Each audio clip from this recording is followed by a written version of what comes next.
Et hello. Alors, je dois juste régler le chat un petit moment.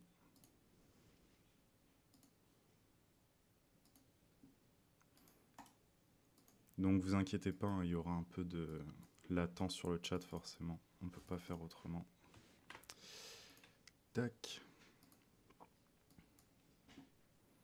Voilà. Vous m'entendez?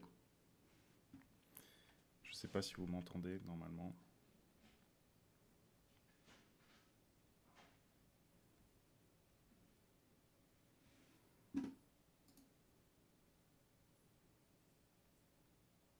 Dites-moi dans le chat si vous m'entendez, hein. Ok, je vais monter le son. Vous me dites si c'est mieux, là?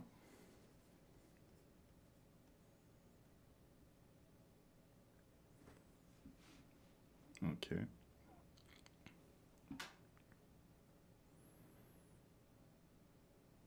Ok, top.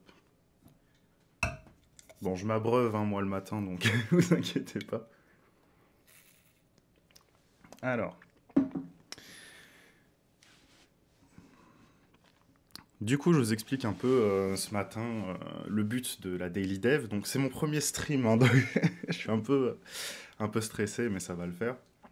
Je vais peut-être pas regarder tout le temps le chat, hein, je vais essayer de le regarder au maximum, de vous répondre. Mais l'objectif des Daily Dev, en fait, c'est pas forcément de faire des questions-réponses, c'est surtout que vous puissiez voir comment j'avance sur mon travail perso. Donc, ce qui concerne la chaîne uniquement, là, c'est pas mon travail professionnel, hein, bien sûr.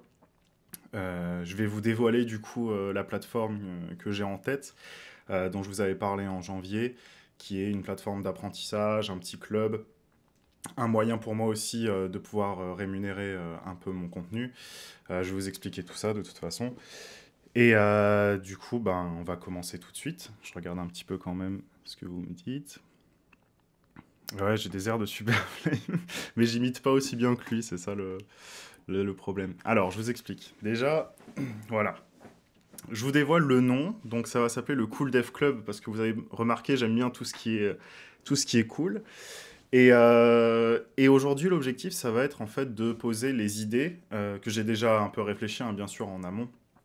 Mais je vais essayer de vous les exposer, que vous puissiez voir justement ce que ça va permettre de faire. Et on va essayer, comme ça, au fur et à mesure, d'avoir un petit cahier des charges en fait, de la plateforme, ce à quoi elle va ressembler. Et pour faire court, si vous voulez, la plateforme, elle n'a pas forcément pour objectif de donner des cours, parce que je pense qu'il y a assez de ressources en fait sur Internet pour pouvoir apprendre. Le truc qui est intéressant par contre, c'est de regrouper ces ressources-là, donc d'avoir une sorte de bibliothèque de liens, de vidéos, de ressources sur lesquelles vous pouvez aller pour apprendre plus facilement, pour trouver justement assez bien toutes ces ressources qu'on peine un petit peu des fois à trouver. Et l'autre objectif, c'est vraiment d'avoir un aspect un peu communauté dans lequel on va pouvoir échanger, dans lequel on va pouvoir, il y aura sûrement un forum, il y aura la possibilité, à mon avis, de chatter par notion, justement par lien, etc. C'est un petit peu abstrait pour l'instant ce que je vous dis, j'imagine. Moi, je l'ai un peu mieux en tête parce que ça fait un moment que j'y réfléchis forcément. Et ce que je voudrais faire au final, c'est, euh, voilà, j'aimerais bien pas vous vendre des formations, en fait, parce que je trouve que c'est pas forcément intéressant. Il y en a plein qui le font et qui le font très bien. Mais ce que j'aimerais faire, c'est vous proposer. Vous aviez vu, si vous l'avez vu, je pense que si vous êtes là ce matin, c'est que vous l'avez vu, la vidéo sur comment faire son portfolio. Il y a tout cet aspect en fait quand on est débutant ou qu'on veut rentrer dans le monde du travail de voilà, créer des projets, créer des choses pour pouvoir se démarquer, pour pouvoir avoir des choses à montrer. Et ces choses-là, du coup, moi j'aimerais bien proposer des petites masterclass en fait, donc je pense que ce serait peut-être en termes de contenu, peut-être 2 3 heures de contenu par module, et qui aurait pour but voilà, d'aboutir à un projet. Donc encore une fois, ça c'est des choses qu'on va définir. Et si vous voulez, toutes les ressources, j'aimerais les donner gratuitement sur la plateforme, j'aimerais qu'elles soient complètement accessibles, que ce soit les liens, les outils que je vais vous présenter et tout. Et j'aimerais qu'en fait, vous ayez accès à ces projets, que vous puissiez les faire vous-même, les partager sur la plateforme, mais que la solution, comme c'est du travail, du coup, ce soit ça qui soit, entre guillemets, monétisé sur la plateforme. Donc voilà, je vous parle de monétisation tout de suite, mais c'est pour évacuer le sujet. Voilà. Attendez, je regarde un petit peu ce que vous me dites. Je connais pas Dynalist, je sais pas ce que c'est, faudra que je regarde. Spit. Ah bah oui, carrément. Moi, je me lève tôt, hein, les gars, faut pas croire, hein. Quand on est dev, si on veut, si on performer, faut se lever tôt, hein. Mm. Ok, donc voilà, j'exclus, enfin, je mets un peu pour l'instant de côté cette question monétisation. De toute façon, c'est quelque chose qui viendra pas du tout dans les premiers temps, parce qu'il faut d'abord qu'il y ait du contenu, il faut d'abord qu'il y ait des choses. Et surtout, voilà, bah, ce qui est bien, c'est que si on le fait ensemble, en fait, on va pouvoir aussi, vous allez pouvoir aussi me donner des idées si vous avez. C'est important, je pense que c'est une plateforme qui est avant tout bah, destinée à la communauté, donc autant alors quelqu'un me demande, salut, tu fais quoi? Bah, je présente le projet qu'on va mener là sûrement dans les semaines qui viennent. Et, on va commencer maintenant du coup. Alors je vous présente le petit logiciel que j'ai devant moi. C'est Simple Mindlight, donc je suis sur Mac. Je sais pas, il y a forcément des équivalents hein, sur, euh, sur Windows. Là, en gros, si vous voulez, c'est le principe des mind maps, c'est-à-dire qu'on a des nœuds comme ça, et puis on peut créer des petits, voilà, des petites complications. C'est pas mal pour organiser les idées. Moi, j'aime bien. Je sais qu'il y en a qui aiment pas du tout. Moi, ma tête fonctionne un peu comme ça, donc forcément, ça m'aide pas mal. Et voilà, donc, comme je vous disais, Cool Dev Club va y avoir des objectifs au début. Donc, ces objectifs, ça va être de, premièrement, avoir un lieu dans lequel on va pouvoir regrouper des ressources bah, d'apprentissage, en fait. Ces ressources, elles seraient sous forme de liens vers... comme je vous le dis, en fait, déjà tout existe en ligne, que ce soit la documentation, que ce soit des vidéos, il y a des super formateurs et tout, donc je pense pas que j'ai besoin, moi, de vous apporter ça. Par contre, c'est intéressant si on peut les regrouper. Il faudrait qu'on ait, du coup, au-delà de ces ressources, il faudrait qu'on ait des espaces de discussion. Alors, attendez, je vous réponds un petit peu. Alors mon portfolio, il va arriver, hein, mais pas tout de suite, hein. Pour l'instant, j'essaie justement d'avoir des choses à mettre dedans aussi, hein, croyez pas, c'est le problème de tout le monde. Et Mind Maps, oui, ben, ouais, je suis pas le seul alors à l'utiliser. Bah, merci Thierry. Bon, on continue. Je vous reprends de temps en temps, hein, comme ça, quand je peux. Alors, du coup, ces espaces de discussion, on va regrouper les ressources. J'aimerais bien aussi qu'il y ait des outils. Donc typiquement, comme vous l'avez vu sur la chaîne, il y avait bah, le test pour savoir si vous êtes front ou back. Je pense que ce serait pas mal de les intégrer justement dans l'interface, que ce soit celui-là ou d'autres, hein, bien sûr. J'aimerais bien qu'il y ait par exemple la possibilité de suivre son évolution. Donc ça, c'est même un objectif. Ce serait pouvoir s'auto-évaluer. Salut François. Donc voilà. Pouvoir s'auto-évaluer, pouvoir présenter aussi son travail. C'est-à-dire que ce qui est intéressant, c'est aussi de pouvoir se faire valider, entre guillemets, bah, les uns les autres. Donc, par exemple, avoir... j'ai pensé à un truc, mais si on a une plateforme qui est orientée projet, ce serait possible, hein, bien sûr, d'avoir une sorte d'espace que chacun aurait, et en gros, ça lui listerait tous les projets qu'il a réalisés, et chacun aurait sa page profil un petit peu... C'est pas un réseau social hein, pour les devs, mais il y a des fonctionnalités un petit peu comme ça, sociales. Ce serait un club, hein, donc voilà. J'avoue, c'est fou, 50, vous êtes 50. Moi, ça me stresse, hein, vous savez pas, hein. J'ai peut-être pas l'air comme ça, mais c'est impressionnant. Déjà, quand on voit la chaîne, comment elle a performé, ça fait un peu peur, mais c'est bien aussi. Du coup, voilà, là, je pense qu'on a quelques objectifs qui sont notés, donc je reprends. Regrouper les ressources. Donc, on va essayer un petit peu de les étoffer. Du coup, bien sûr, hein, ce que je fais là, c'est ma manière de travailler.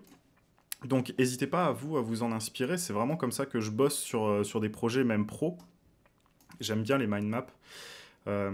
Pour commencer, hein, après, bien sûr, on va passer sur d'autres choses. On a le petit Adobe XD, on a tout ça. On va faire des wireframes, on va faire pas mal de choses. Alors, est-ce qu'il y aura par la suite un projet d'une API? Peut-être, ouais, bien sûr. De toute façon, dans les projets, il y aura des projets d'API, il y aura des projets assez complexes à la fin. Ouais. Bah oui, j'espère que vous avez tous fait couler le café. Moi, j'ai pas de café là, je bois de l'eau. J'essaie de boire un seul café le matin parce que j'ai remarqué que ça me fatigue en fait. Ça me prend l'énergie de dans une heure et ça me la donne maintenant, mais après, elle revient pas l'énergie. Alors, donc regrouper des ressources d'apprentissage, qu'est-ce que ce serait? Ce serait déjà lister des lieux où il y a des ressources, enfin des espaces où il y a des ressources, où se trouvent les ressources. Donc bien sûr, ça peut aller de la documentation. La documentation, c'est super important, hein, de toute façon, faut pas passer outre. Ça peut être, je sais que moi, j'adore les vidéos de Graphic Art, par exemple, je trouve qu'il fait un travail exceptionnel. Toutes ces ressources sont en accès libre en plus, donc autant essayer de les regrouper aussi quand on en a besoin. Le but, c'est pas de faire un duplicata du site de Graphic Art ou de faire un duplicata des documentations. Le but, c'est d'avoir une vision plus globale, d'avoir une vision des notions à apprendre, des projets à réaliser et de savoir où aller pour justement trouver les solutions, etc. Donc que ce soit Graphic Art ou les docs ou plein de vidéos sur YouTube aussi, ou même des ressources écrites ailleurs, des blogs Medium et tout ça, ça va être un travail de les regrouper. Donc ce serait ça, lister des espaces où se trouvent les ressources. Après, il faudrait organiser forcément ces ressources. Donc ça, j'ai une petite idée, je vous montrerai peut-être après. Il faut que ça ait une forme qui soit agréable à parcourir, justement. Alors... Ah bah, c'est pas évident. Bruit de faux contact, c'est passé? Ok. C'est peut-être parce que comme j'ai mon micro juste devant moi et que je suis à moitié au milieu, ça peut bugger un petit peu des fois. Excusez-moi si ça bug. Ok. C'est surtout aussi des fois quand je prends ma petite gourde, je pense que je tape le bras de mon micro. Voilà. Alors, du coup, on a parlé de lister les espaces où se trouvent les ressources, organiser les ressources. On va voir comment est-ce qu'on les présente, mais je pense que ça fait partie un petit peu de organiser les ressources, même si on va voir comment avoir une interface attractive. Donc voilà, le principe de la mind map, c'est qu'on pose un peu les idées, on essaie de voir, d'avoir une vue globale de ce qu'on veut faire. C'est pas forcément d'avoir quelque chose de très structuré, hein, bien sûr. Voilà, je pense que je suis pas le seul à bien aimer Graphic Art. Gros respect à lui, hein. Franchement, sur le YouTube francophone, c'est... je sais pas qui fait ça, personne fait ça à part Cookie Connecté. Je crois qu'il fait aussi pas mal de ressources qui sont vraiment pas mal. Donc voilà. Bon, ça pour l'instant on va mettre de côté. Les espaces de discussion. Ce qui serait intéressant, c'est d'avoir un espace global. Donc il faudrait qu'il y ait bien un espace global type forum sur lequel on puisse échanger de façon globale. Il faudrait qu'on ait un espace par... Alors, je sais pas comment on pourrait nommer ça. Moi, je les ai appelés des cartes pour l'instant, parce que je pense que ce sera sous forme de cartes. Mais je sais pas comment les appeler pour l'instant, mais on va dire un espace par unité d'apprentissage. Allez.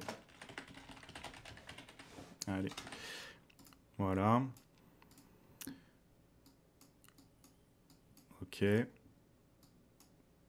Je sais pas encore la forme que ça va prendre, hein. Peut-être ce sera un forum, peut-être ce sera un chat, je sais pas. Après, ce qui est un peu intéressant quand on fait des trucs autour du dev, c'est d'avoir une forme de sauvegarde, en fait, des échanges qu'on a eus, comme ça, tout le monde peut y revenir. Alors, au niveau des outils, bon là, c'est encore un peu flou. Je pense qu'il faudrait des outils pour se tester, en termes d'orientation. Donc ce serait en termes d'orientation, en termes de compétences. Puis après, il faudrait qu'on ait aussi des outils pour le professionnel, entre guillemets. C'est-à-dire qu'on puisse... par exemple, quand on veut se lancer dans un truc freelance, qu'on ait des outils, par exemple, pour évaluer combien de... je sais pas, quel TJM on peut demander, par exemple. Ça, c'est des outils utiles, à mon avis. Alors, qu'est-ce que vous me dites? Je vais faire des petites pauses, hein, comme ça, régulièrement. Alors, Graven, je ne connais pas. Actuellement, The Odin Project, liste organisée des ressources, espace de discussion. Ouais, je pense qu'il y a énormément de choses, de toute façon, qui existent très similaires, c'est sûr. Après, là, j'aimerais justement, si vous voulez, ça c'est quelque chose, je pense que je l'aborderai aussi en vidéo. Euh, en fait, peu importe que les choses existent déjà, même quand on veut faire une application d'ailleurs, c'est un petit peu, on a souvent ce truc de se dire, ok, ça existe déjà, donc je vais pas le faire. En fait, c'est pas comme ça qu'il faut le voir. C'est comment est-ce que nous, ou moi pour le coup, on va imprimer notre façon de faire, notre vision du truc dans le projet. Et c'est ça qui va faire la différence. C'est-à-dire que même si quelque chose existe déjà et une plateforme fait des choses similaires, de toute façon, elles font toutes la même chose. Elles servent à organiser des ressources d'apprentissage, elles servent à avoir une communauté, etc. Mais si vous voulez, déjà, l'interface, c'est quelque chose sur lequel on peut énormément travailler en termes d'originalité. Et puis, il y a tout ce côté pédagogique aussi, puisque pourquoi est-ce que vous aimez bien, par exemple, les vidéos que je fais sur la chaîne? Je pense que c'est parce que j'ai une manière, moi, personnelle, de vous apporter des notions ou des réflexions qui n'est pas la même que celle de Graphicart, qui n'est pas la même que celle de, je sais pas, n'importe quel youtubeur. Et c'est ça, en fait, c'est cette singularité qu'on peut avoir chacun qui va faire qu'en fait, le projet est intéressant et même peut être un complément et les projets peuvent les uns les autres se compléter. En fait, il faut pas, je pense qu'il ne faut pas se dire que les choses existent déjà. Bon, après, ça, c'est un petit peu une parenthèse globale. Alors, j'aime bien Graphicart pour ses guides React. Ouais. Mais franchement, tout son taf. Et surtout, Graphicart, il a fait un boulot sur lui-même dans le sens où j'avais vu une vidéo à l'époque où il se posait la question de est-ce que je suis encore à la page. Vous savez, ça, on en parle pas mal sur la chaîne. Et il se demandait est-ce que, est-ce que je suis pas vieux jeu à rester sur PHP, machin et tout. Et en fait, il a fait un énorme, je pense, une remise en question. Et il s'est mis sur des trucs beaucoup plus modernes, même si PHP est toujours valable, hein, bien sûr. NetNinja, je ne connais pas non plus. La daily commence à 9h après ton live. Bah, moi aussi, techniquement. Là, je suis en télétravail, c'est pour ça que je peux faire ça, hein, bien sûr. Que penses-tu des annonces d'emploi actuelles? Je vois non seulement que des exigences de plusieurs années d'expérience, mais en plus dans un domaine métier. Par rapport aux annonces, c'est toujours comme ça, hein, de toute façon, elles sont toutes. C'est très rare d'avoir une annonce, on accueille les juniors à bras ouverts, venez. Il faut les tenter, même si. Faut voir en fait si le stack il est pas trop exigeant, trop pointu, si c'est une startup, si c'est. Il faut essayer de calibrer un peu le truc, mais. Malheureusement, il n'y a pas d'annonce en général qui va dire ah bah on veut un junior, on veut quelqu'un qu'on va payer pas cher, ça arrive rarement. Il y a aussi Twitch que tu devrais tenter. Ouais, je sais bien, mais si vous voulez, le truc c'est que pour l'instant, comme tout le monde est sur YouTube, je pense qu'un jour on fera la bascule, mais il faut le faire progressivement, je pense, parce que sinon je vais me retrouver tout seul. Même si je sais que vous me suivrez, hein, mais voilà. Alors, plus simple pour les freelances, tellement difficile de se faire embaucher en tant que junior en ce moment. Ouais, j'imagine en plus en ce moment ça doit être vraiment chaud avec le Covid. Des exercices, du quiz, personnellement. Ouais, bien sûr, voilà, ce serait ça. Bah, on va essayer de déterminer de toute façon ensemble tout ce qu'il faudrait apporter à la plateforme. Parce que t'es cool, merci. Si tu m'a demandé de m'entraîner à estimer mes charges pour chaque projet, j'ai jamais vu personne en parler, je sais pas si un jour. Bah, justement, c'est ça. En fait, quand je parle des outils professionnels, genre TJM, évaluation du temps, toutes ces choses-là, en fait, c'est ça qui est intéressant. C'est que c'est des choses, quand on est junior, c'est difficile euh, de savoir, ah ben ça, je vais mettre tant de temps pour le faire, etc. etc. L'avantage, c'est quand on a fait son portfolio, qu'on a fait tous ces projets-là, ben, en fait, on peut évaluer, ça met énormément de temps pour savoir combien d'heures on va passer sur un projet, sur un truc, donc faut pas s'en faire, ça c'est normal. Et de toute façon, ça va changer, ça évolue, mais ce qui serait intéressant, c'est de voir justement avec cette plateforme s'il n'y a pas moyen d'avoir, voilà, de savoir qu'un site vitrine, on peut le lancer en, je sais pas, 2 jours, on peut le lancer, j'ai dit 2 jours, hein, mais c'est pas 2 jours, type plateforme, type app, etc. Et qu'on ait chacun dans son profil notre vélocité. Ce serait vraiment cool, je pense. Mm. Mais de toute façon, il y en a qui voudront que je reste sur YouTube, d'autres qui voudront que j'aille sur Twitch, donc je sais pas, on verra dans le futur comment ça se passe, hein, bien sûr. Comment un junior démarre? Comment un junior démarre? Ah bah, un junior, il faut qu'il fasse ses preuves déjà en termes de projets personnels. C'est le plus important. Ça, je sais qu'on le dit souvent, oui, bah, il faut que tu fasses tes projets perso, etc., etc. Mais en fait, je pense que le problème, c'est qu'on ne sait pas, quand on est junior, quoi faire. Et c'est ça que je vais essayer d'imprimer justement dans la plateforme, c'est quoi faire. Comme je vous en ai parlé dans l'histoire des portfolios, bien sûr. Je vous reprends dans 5 minutes, je regarderai vos questions dans 5 minutes. Il faut qu'on avance un petit peu quand même. Parce qu'on n'a qu'une heure, hein, je vous le dis, et vu que je passe une heure dessus tous les matins, sinon la plateforme on l'aura dans 10 ans. Hein, mais vous inquiétez pas, après je reprends toutes vos questions. Alors, donc les outils, bon, je pense que pour l'instant on va laisser ça comme ça. Pouvoir s'auto-évaluer. Donc ce serait même pas en fait pouvoir s'auto-évaluer, c'est pouvoir s'évaluer. Et de toute façon, s'auto-évaluer, c'est très très dur, hein, forcément. Et je pense que ça rejoint un petit peu évaluation de temps de projet, etc., dans les outils. Donc ça va se recouper un petit peu outils et pouvoir s'évaluer. Mais ce qu'il faudrait, c'est voilà, c'est pouvoir avoir des... alors je sais plus comment on dit ça en marketing, ils ont le mot des... Je sais pas, je veux dire des indicateurs. Avoir des indicateurs...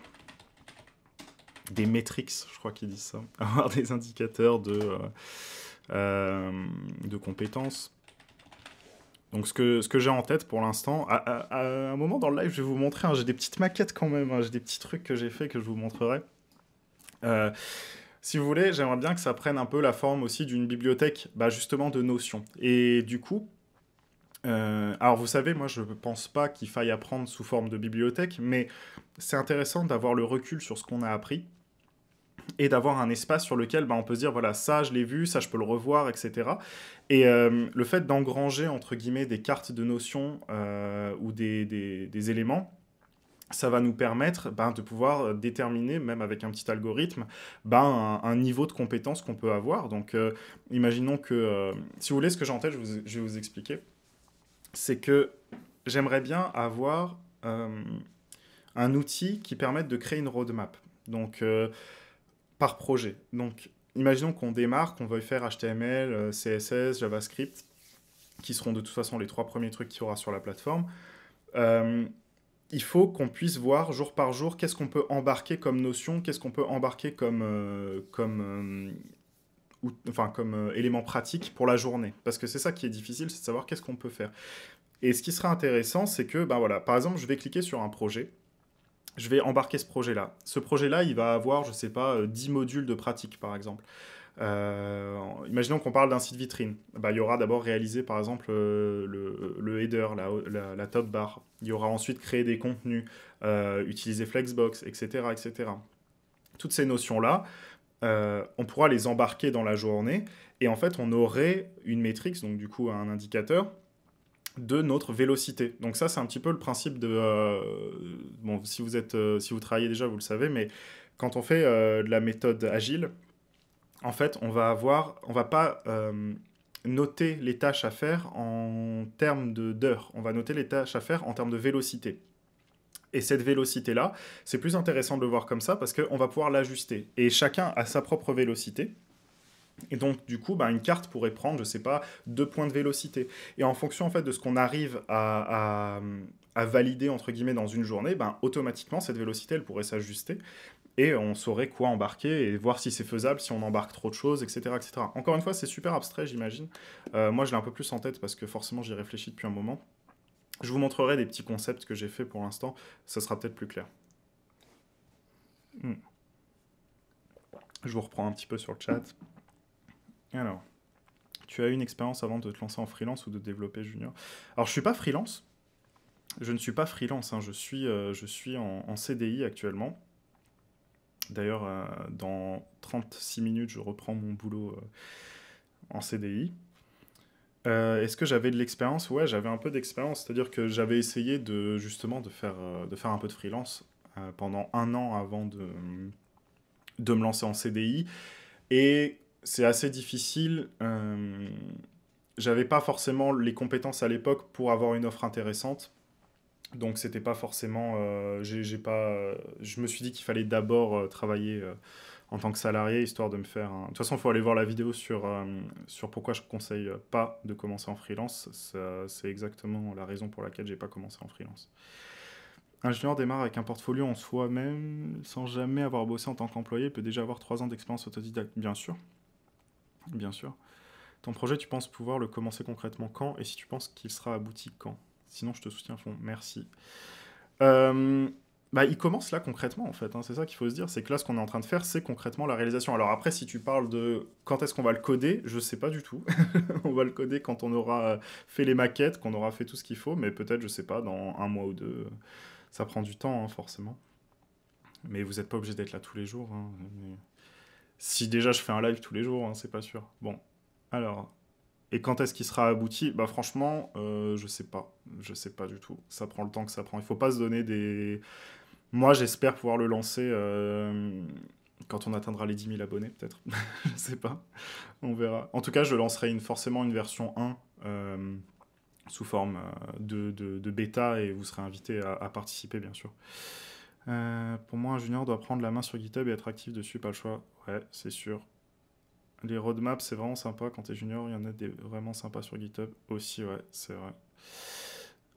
Voilà. Bah là, c'est ça. Quand tu dis j'ai un bon réseau, du coup j'ai réussi à trouver des clients, c'est exactement ça en fait. C'est quand on a le réseau, on peut se lancer directement en freelance. Et je sais qu'il y a beaucoup de youtubeurs qui d'ailleurs le disent, vous encouragent à devenir freelance, etc., etc. Donc des fois c'est pour des mauvaises raisons, parce qu'ils ils veulent vendre quelque chose derrière. Mais des fois c'est vraiment que eux ça a fonctionné parce qu'ils avaient le réseau. Je sais que par exemple, quand on regarde un peu bah, dans les 10 plus gros youtubeurs, Harry JMG par exemple, je sais pas si vous voyez.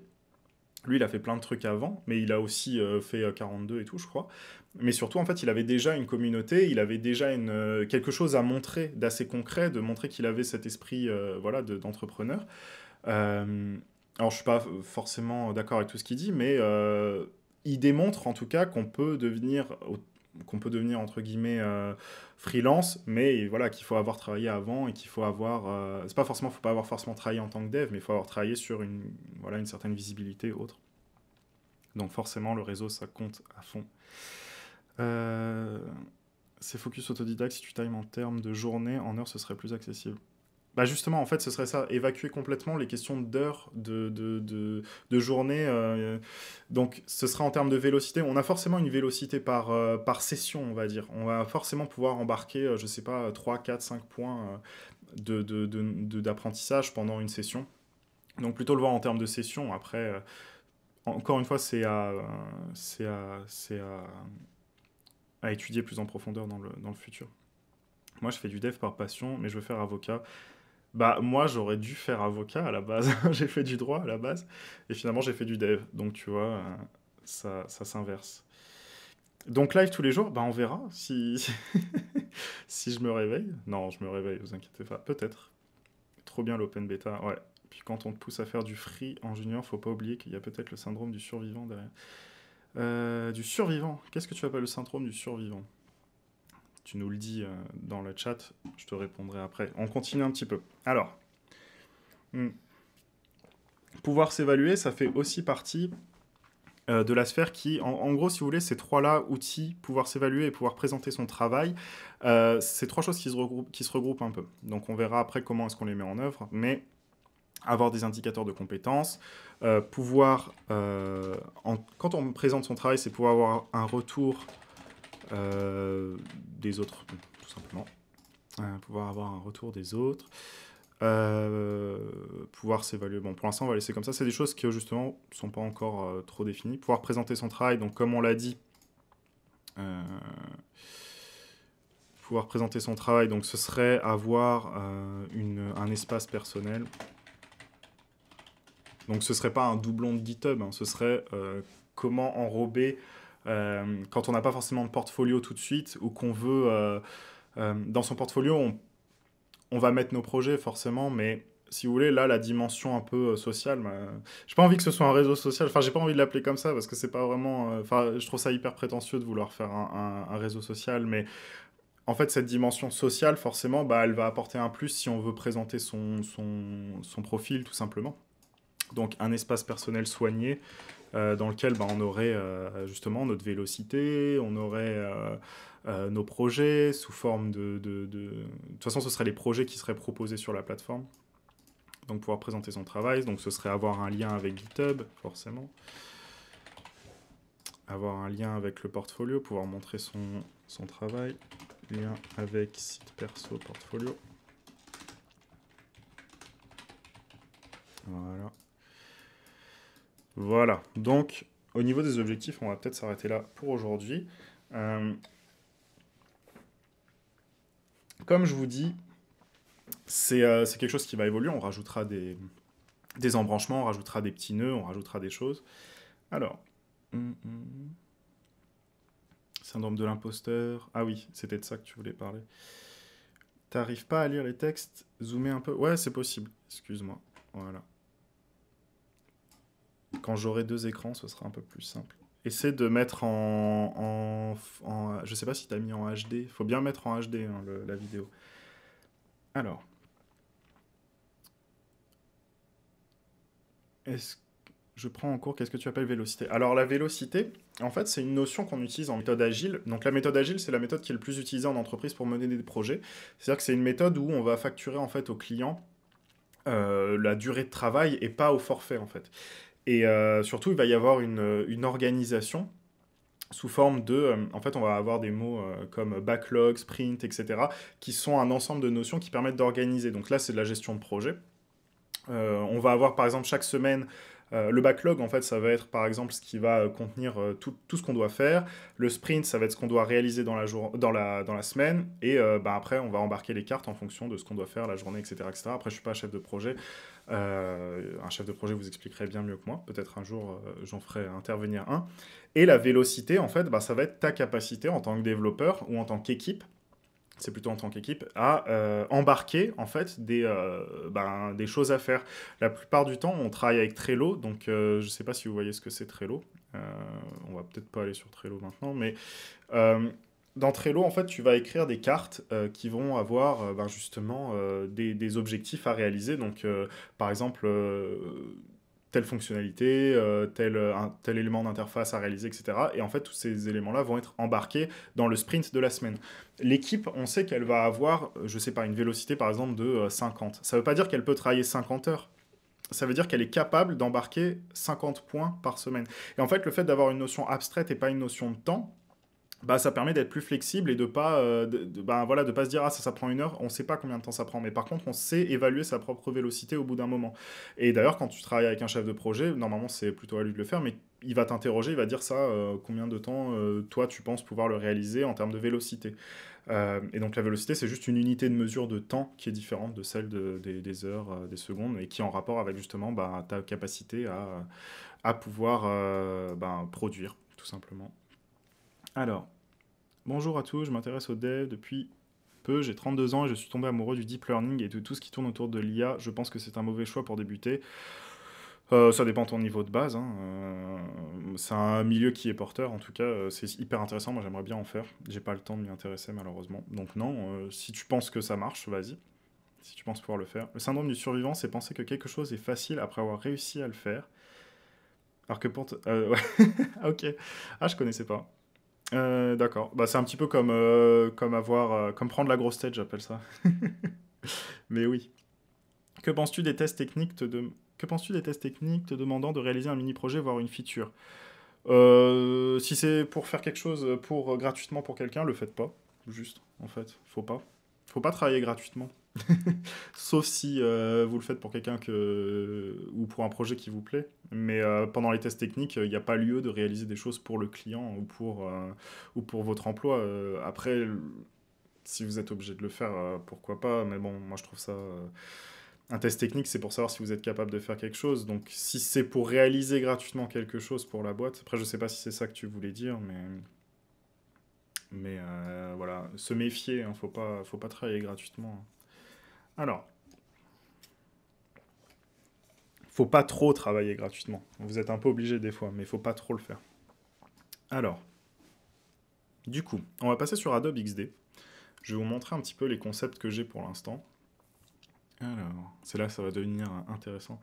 Vous êtes 59, c'est fou hein, quand même, hein. Vous êtes sympa d'être là. Alors,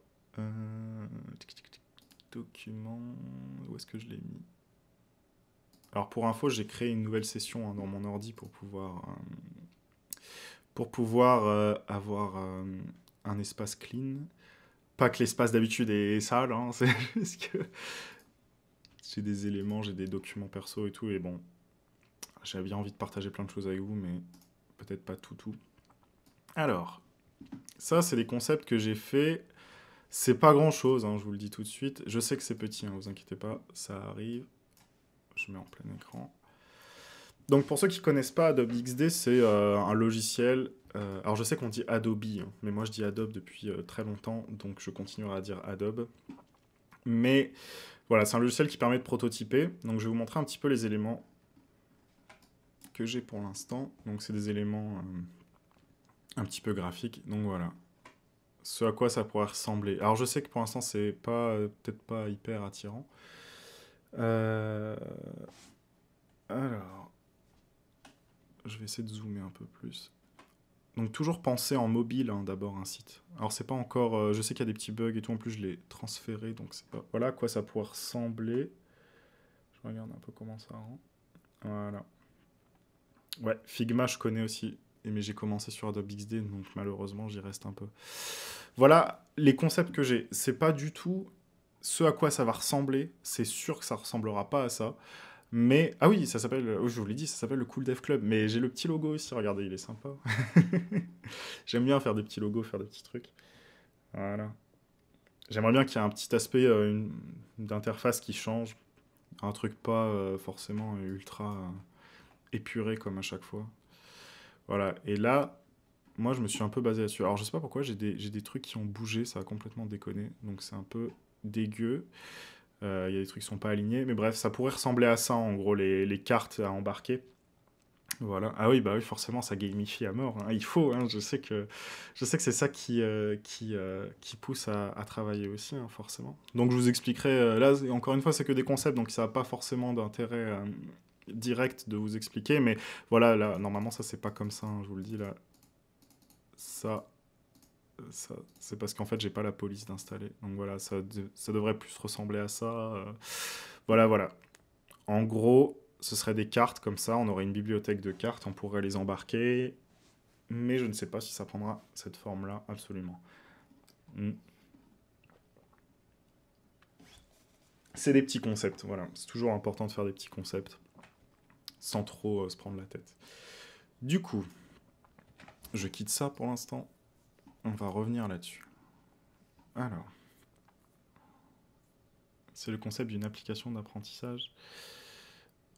C'est une application d'apprentissage, c'est ce qu'on veut essayer de faire. On va essayer de faire dans les mois, dans les semaines qui viennent, en fait, cette appli, euh, une plateforme, en fait, communauté apprentissage. Et on est en train de définir, justement, ce qu'on va faire. Donc moi, j'ai un petit peu bossé en amont, et justement, bah, je vous interroge pour savoir, vous, ce que vous aimez bien, et avoir votre retour aussi. Donc au niveau de l'interface, je sais pas si ça vous a plu, j'ai pas trop regardé. J'aime beaucoup, ben merci. Ce sera encore mieux, hein, quand ce sera finalisé, je pense. Donc voilà, là pour l'instant on a défini les objectifs. Maintenant on va définir les fonctionnalités, je pense. Ce serait une bonne chose. Alors, ce qui est bien, c'est que une fois qu'on a déterminé les objectifs, ben, c'est plus facile de déterminer les fonctionnalités.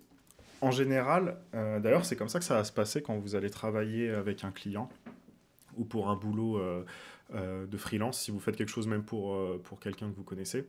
Essayez d'abord de déterminer les objectifs de ce qu'il veut. Pas forcément déterminer de façon précise, comme on peut le faire des fois, mais de façon voilà, assez dispersée, comme ça, peu importe. Parce qu'en fait, le fait de au moins poser les objectifs, ça va permettre, quand vous allez interroger votre client pour déterminer les fonctionnalités avec lui, de pouvoir, vous, avoir une vue globale du projet. Et ça va pouvoir vous permettre de l'orienter et de lui dire, bah ça, c'est peut-être pas comme ça qu'il faudrait le faire, etc., etc. Alors, merci Spit. Merci Anaïk Legal. Alors, en termes de fonctionnalité. Donc, la première fonctionnalité, forcément, c'est de pouvoir se créer un compte. Un compte perso. Donc vous voyez là, on rentre déjà dans un truc un peu plus technique, c'est-à-dire qu'on va essayer de voir tout ce qui est possible de faire avec la plateforme. Et il y a des choses auxquelles on ne pense pas, hein, mais se créer un compte, ben, c'est une des fonctionnalités premières en fait d'une plateforme comme ça par exemple. Alors,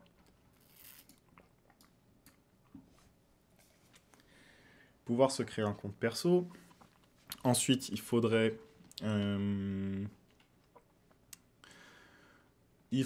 pouvoir accéder à un ensemble de projets à réaliser.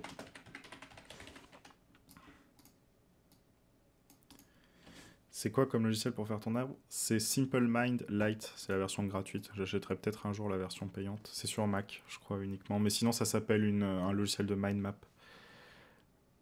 Ah oui, bah Speed, t'avais répondu. Oui, tu peux le faire avec Google Draw aussi, c'est vrai. Alors, pouvoir accéder à un ensemble de projets à réaliser. Pouvoir accéder aux notions nécessaires pour réaliser un projet.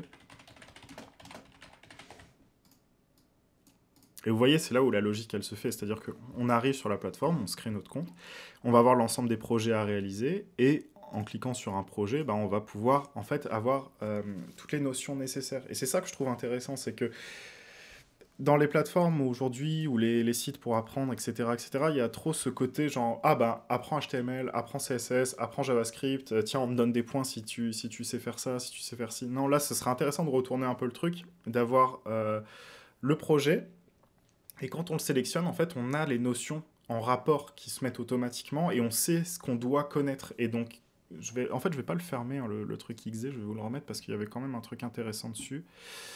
Euh...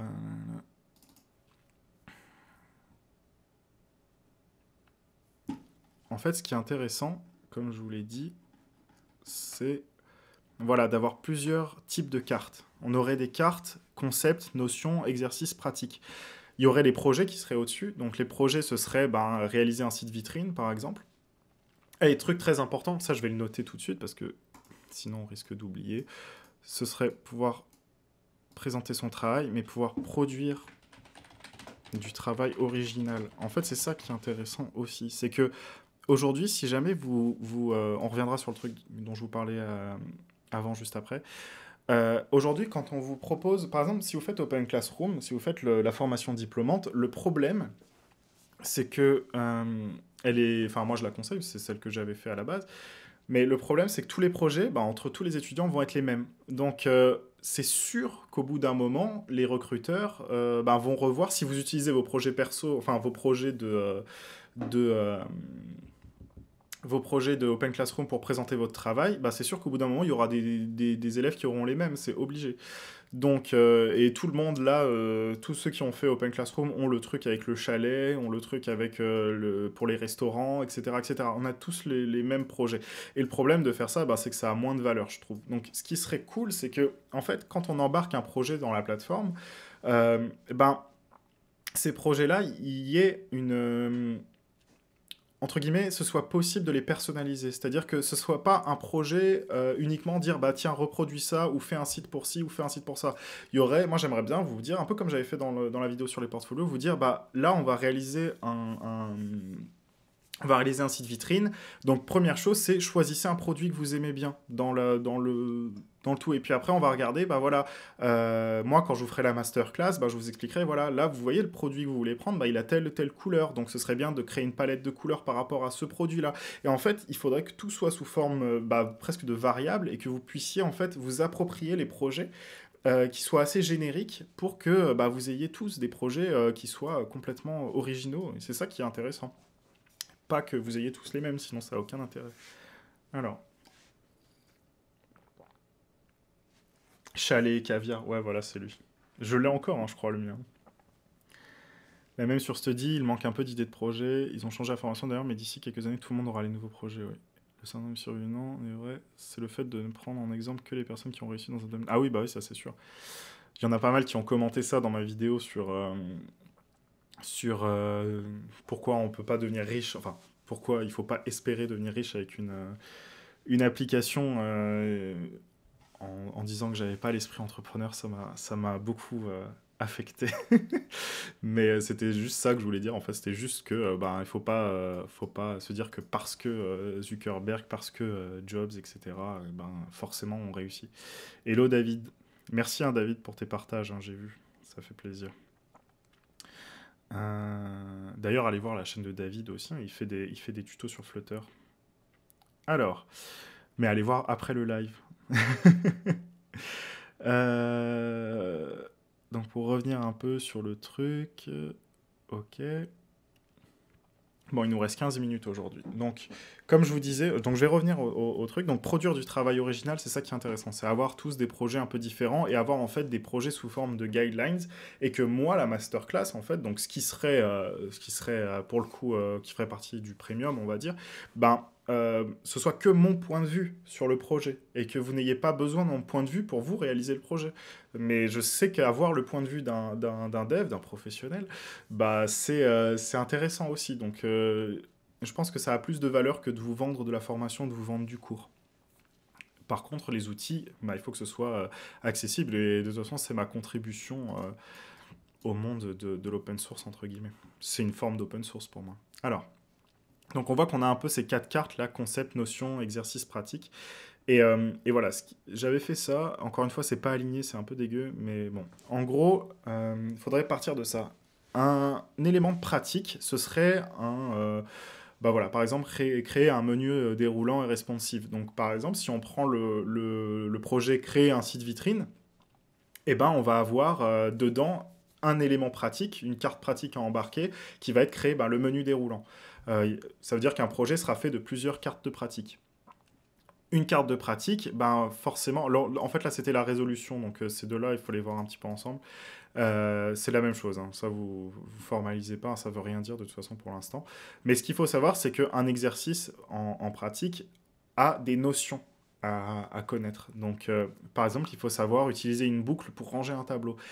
Et là, c'est pas le cas, hein, forcément, hein, c'est des exemples. Mais utiliser une boucle pour ranger un tableau, ça veut pas, c'est pas une notion fondamentale, c'est une mise en pratique d'une notion. Mais c'est pas une mise en pratique dans un projet, c'est juste une mise en pratique d'une notion.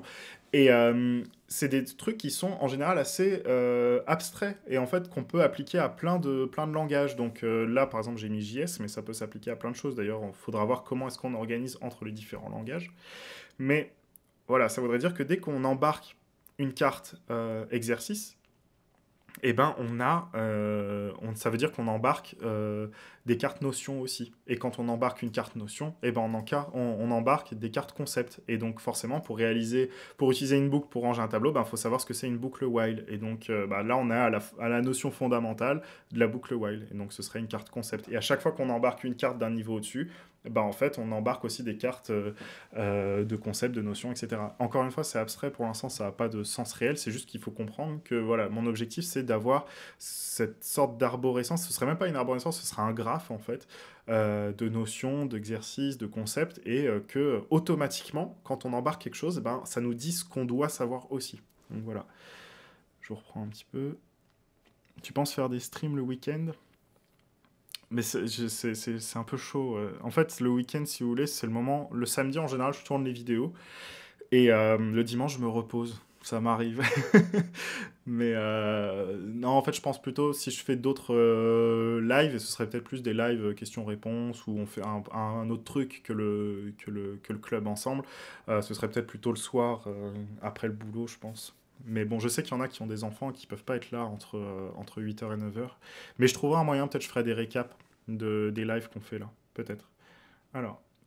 hmm, Tu es dev full stack ou juste back-end? Je suis avant tout dev front-end, en mobile et en web, mais je suis full stack de fait parce qu'avec l'expérience, au final, j'ai dû faire du back forcément.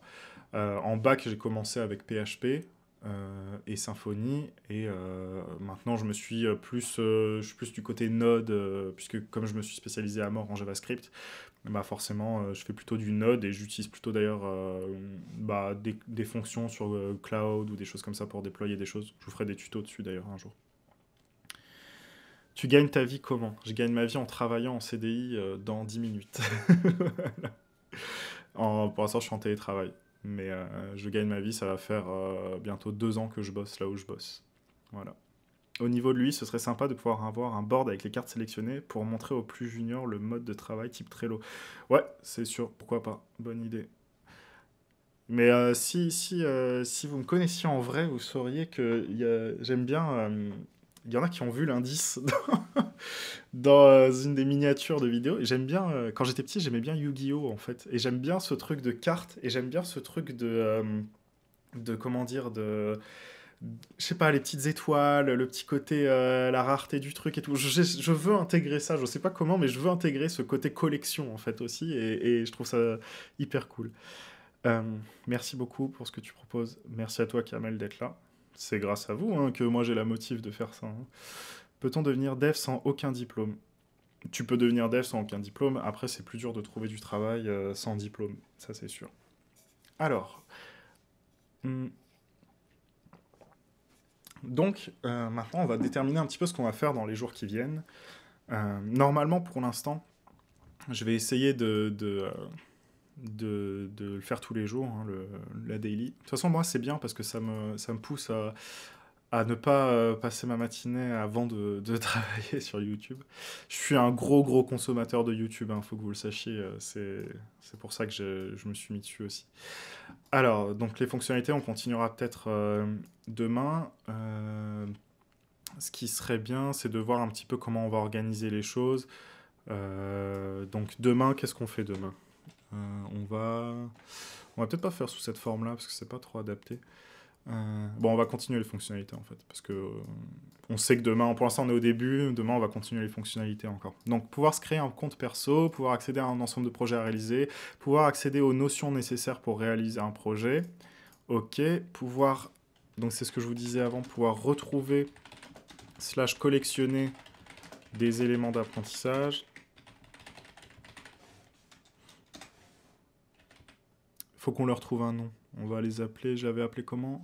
Des unités d'apprentissage. Des UA, on va les appeler. Et ouais, c'est ça, quand on déclare des variables toute la journée, on trouve des noms. Alors, je vais mettre ça partout du coup. Oh, les UA. Parce que faut que ce soit quelque chose de générique, comme je vous ai dit, il y en aura plusieurs types, etc. Pour retrouver, collectionner des UA. Après, des UA, faut que je mette un truc quand même, parce que si on reprend... Bon bref, non, on s'en fout. Alors, je vous reprends un petit peu. Est-ce que tu connais un site pour faire le design d'un site web comme ça? C'est plus simple pour réaliser le site, on se prend pas la tête à réfléchir aux couleurs et tout en codant. Qu'est-ce que tu veux dire par là? Redis-moi, j'ai pas compris. Du coup, on se met le réveil pour 8 heures encore? Bah, vous le mettez même avant, hein. Moi je veux que vous soyez réveillés, hein. Faut être attentif, hein. Je suis arrivé à la fin, dommage, j'espère qu'il y aura une rediffusion, je la verrai dans la journée pour pas être en retard demain. Je sais pas encore comment je vais faire pour les rediffusions. Soit, je sais que j'enregistre en parallèle là sur OBS. Ouais, j'enregistre en parallèle. Du coup, soit je vais faire une deuxième chaîne sur laquelle je mets les VOD, un peu comme Wankill Studio fait. Sauf qu'eux, ils le font d'abord comme ça et ensuite ils font leurs vidéos sur leur chaîne principale. J'ai pas envie qu'en gros ça prenne toute la place sur la chaîne principale. Donc je sais pas, vous pensez que c'est une bonne idée de faire une deuxième chaîne sur laquelle je mets que les rediffs? Je te conseille de regarder le site Level Up Life. C'est un site gamifié pour faire des tâches type faire du sport, étudier, etc. Ça pour donner des idées. Ok, bah, on va faire ça, regardez. On va faire une petite section inspiration. C'est toujours important. Et on va noter si vous avez des trucs à me dire de regarder. Level Up Life. Je mets un petit point d'interrogation. Les rediffs restent temporairement sur la chaîne. Elles restent, mais si je les mets en public normalement. Je crois que si je les laisse en privé, elles... Après, tu peux faire un condensé. Ouais, c'est ça que j'aimerais bien. Ça fait plus de travail. En fait, ce que j'avais pensé faire, c'est... comme là, c'est la daily dev. En gros, c'est à la fin de la semaine, si je peux, si j'ai le temps, faire un weekly dev et condenser juste ce qu'on a fait. Là, par exemple, je reprends ce qu'on a fait aujourd'hui, je le condense et puis je fais une petite vidéo compile avec voilà, tout ce qu'on a vu. Mais ça demande grave du travail, ça c'est clair. Et si je veux continuer à faire les vidéos en parallèle et tout, il faut voir. Alors. Ah ouais, c'est pas con ça, les cadeaux. Sinon, tu mets les rediffs en non répertoriés dans une playlist.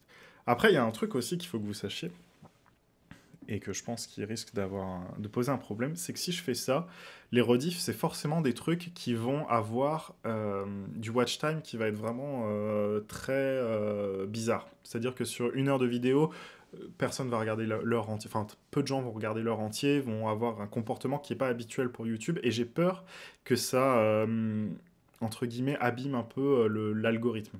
Je sais pas comment dire trop ça, mais si je le fais sur une chaîne secondaire, le problème il se pose plus en fait. Donc c'est juste ça aussi qui me fait peur. J'ai pas envie de, voilà, de. C'est long hein, sur YouTube pour. Donc j'ai pas envie de tout d'abîmer entre guillemets l'algorithme. Question très importante, très bonne idée, mais quel travail? Ouais, bah ouais, on verra si je peux le faire. Sinon, de toute façon, je vous dis, je vous mettrai tout en rediff. Là, pour aujourd'hui, de toute façon, la rediff, je la laisserai sur la chaîne. Au moins pour aujourd'hui. Si je démarrais sur JavaScript, est-il intéressant de m'atteler à apprendre un autre langage pour maîtriser les fondamentaux de la programmation? Question très importante. Si j'ai démarré sur... Est-il intéressant de m'atteler à apprendre ouais. Ouais, ouais. C'est une bonne idée quand on a fait du JavaScript d'avoir un autre langage que JavaScript, parce que JavaScript aborde des notions un peu à sa manière sur certains points, donc pourquoi pas Java ou PHP, il y a d'autres langages. Après C, C++, ça risque d'être un peu chaud.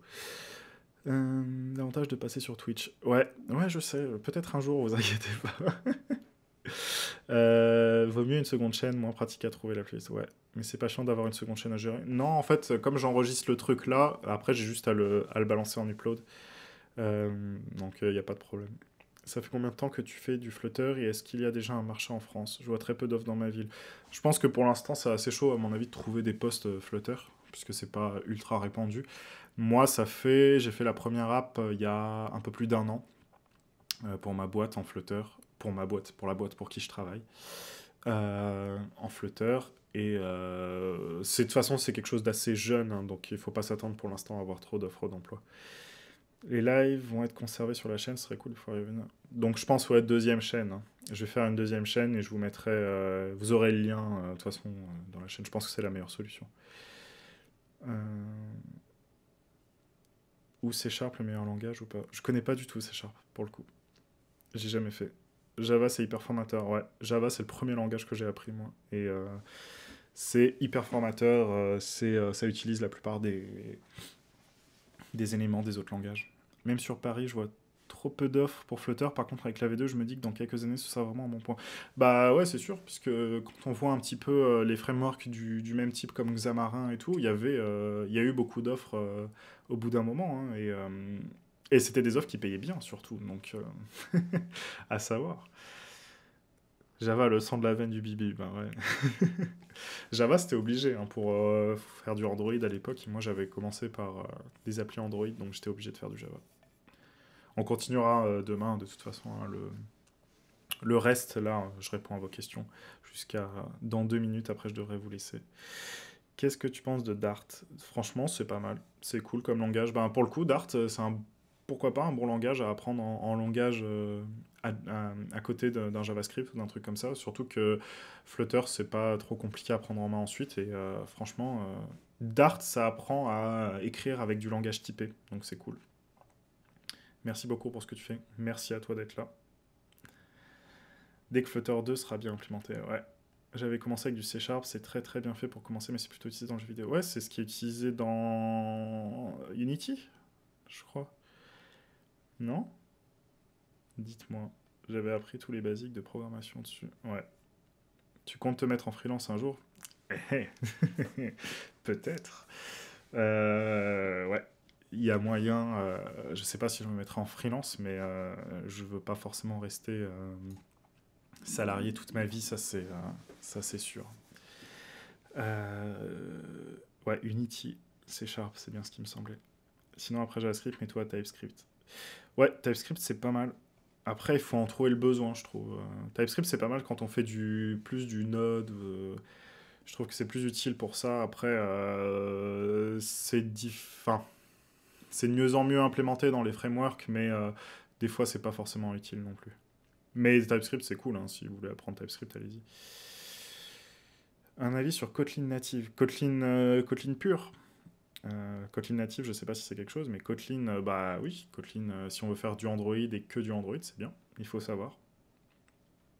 Perso sur C++, bien joué, c'est pas évident. T'as déjà touché à Next.js?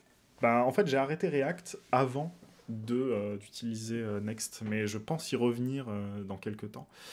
Euh, Là, aujourd'hui, je suis sur Vue et Next, mais je sais que Next et Next sont un peu pareils, donc je pense que c'est un peu la même philosophie. Salut, ça va? Je t'ai découvert il y a quelques semaines et franchement, j'adore tes vidéos, c'est de l'or, c'est trop gentil.